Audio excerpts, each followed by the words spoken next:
मुझे एक एतराफ़ करना है। मैंने हमेशा आपके लिए एक अजीब सा जज्बा महसूस किया। यानी आपकी इज्जत करता था मगर डरता भी था। काफी अजीब है ना ये।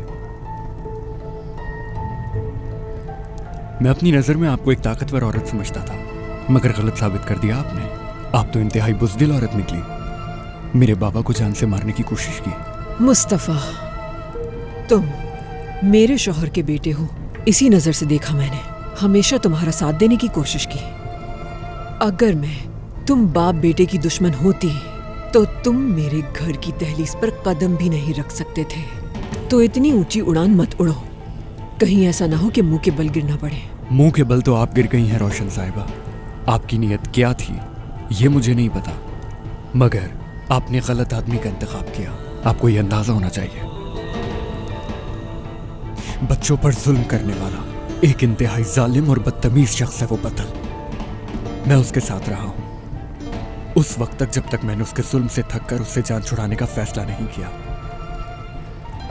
आपने उस आदमी को बुलाया मदद के लिए, वो जिसने मेरी मां को मारने की कोशिश की, जिसने मुझे मारना चाहा, हत्ता कि आपके प्यारे बेटे उमर को मारना चाहा उसने।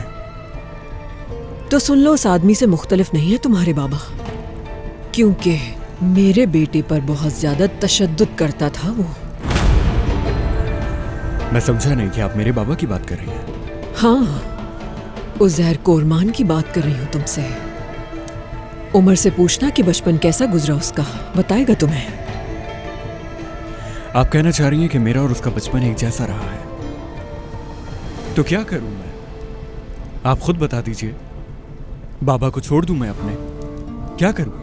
नफरत करने लगूं उनसे, दुश्मन बना लूं? अपनी जिंदगी में एक भी दिन ऐसा गुजार सकता हूं जिसमें कोई दुश्मन ना हो मेरा?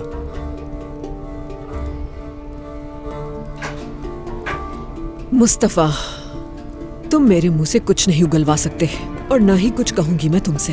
बेहतर यही होगा कि अपनी माँ पर नजर रखो। तुम एक अक्लमंद और होशियार लड़के हो, तुम ही उसे इन हरकतों से रोक सकते हो। मेरे पास अपने शौहर और बेटे को बचाने के लिए इसके अलावा और कोई रास्ता नहीं बचा था। अपने शौहर और अपने बेटे की हिफाजत के लिए किसी भी हद तक जाना पड़ा मुझे तो मैं जाऊंगी। अब जाओ यहाँ से।